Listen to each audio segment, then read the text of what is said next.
उत्तर प्रदेश के अयोध्या के बाद अब वाराणसी के काशी विश्वनाथ ज्ञानवापी केस में सिविल कोर्ट ने विवादित स्थल के एएसआई सर्वेक्षण की मंजूरी दे दी। वाराणसी के सिविल कोर्ट के इस आदेश के बाद साधु संतों ने कोर्ट के फैसले पर खुशी जाहिर की है, तो हिंदू धर्म से जुड़े लोगों का कहना है कि सर्वेक्षण से ये बात साफ हो सकेगी कि विवादित स्थल पर कभी एक मंदिर भी हुआ करता था।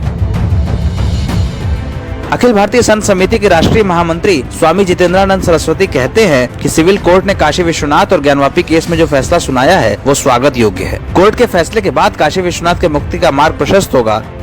इस आदेश का अखिल भारतीय संत समिति स्वागत करती है और यह विश्वास करती है कि आने वाले दिनों में काशी विश्वनाथ और श्री कृष्ण जन्मभूमि मथुरा के मुक्ति का मार्ग अवश्य प्रकट होगा। वहीं काशी विश्वनाथ ज्ञानवापी मुक्ति आंदोलन से जुड़े सुधीर सिंह ने भी अदालत के फैसले पर खुशी जाहिर की है और ये दावा किया है कि अगर पुरातात्विक सर्वेक्षण किया जाता है तो उसमें भी विवादित परिसर के भीतर मंदिर के अवशेष मिलेंगे। देखिए, बहुत ही ऐतिहासिक फैसला है और इस फैसले के बाद काशी विश्वनाथ मंदिर की मुक्ति का मामला मार्ग प्रशस्त हो गया है। और अगर आप देखेंगे ज्ञानवापी पर जाकर के तो नंगी आंखों से भी दिख रहा है कि एक मंदिर है और मंदिर के ऊपर एक गुंबज खड़ा करके मस्जिद बना दी गई है। तो वो तो इसमें कोई दो राय नहीं है कि वो मंदिर नहीं है।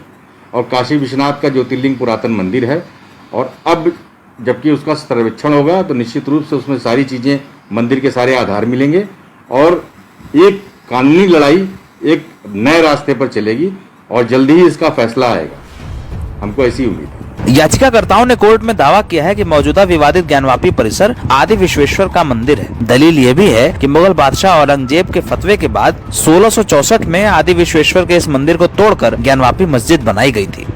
इस संबंध में काशी विश्वनाथ ज्ञानवापी केस को साल 1991 में वाराणसी की कोर्ट में एक मुकदमे के रूप में दर्ज किया गया। अदालत में दायर याचिका में प्राचीन मूर्ति स्वयंभू लॉर्ड विश्वेश्वर की ओर से सोमनाथ व्यास, रामरंग शर्मा और हरिहर पांडे बतौर वादी इस केस में शामिल किए गए। मुकदमा दाखिल होने के कुछ दिनों बाद ही मस्जिद कमेटी की ओर से 1991 में केंद्र सरकार की ओर से बनाए गए प्लेसेस ऑफ वर्शिप एक्ट का हवाला देते हुए इलाहाबाद हाई कोर्ट में इसे चुनौती दी गई थी। इसके बाद इलाहाबाद हाई कोर्ट ने साल 1993 में स्टे लगाकर यथास्थिति को कायम करने का आदेश दिया था। स्टे ऑर्डर की वैधता पर सुप्रीम कोर्ट के एक आदेश के बाद साल 2019 में वाराणसी कोर्ट में एक बार फिर से इस मामले की सुनवाई हुई थी। तारीख दर तारीख सुनवाई के बाद गुरुवार को वाराणसी की फास्ट ट्रैक कोर्ट ने ज्ञानवापी मस्जिद के एएसआई सर्वेक्षण की मंजूरी दे दी। अपने आदेश में कोर्ट ने केंद्र सरकार और उत्तर प्रदेश सरकार को पत्र लिखकर ये कहा कि इस मामले में पुरातत्व विभाग की 5 सदस्यीय टीम बनाई जाए और पूरे परिसर का एएसआई की इस टीम से सर्वे कराया जाए। सुन्नी सेंट्रल वक्फ बोर्ड के वकील मोहम्मद तौहीद खान ने कहा कि वाराणसी कोर्ट के इस आदेश को अब इलाहाबाद हाई कोर्ट में चुनौती दी जाएगी। वहीं हिंदू धर्म से जुड़े लोगों ने इस फैसले पर खुशी जाहिर की है और ये कहा है कि एएसआई के सर्वेक्षण से तमाम बातें साफ होंगी।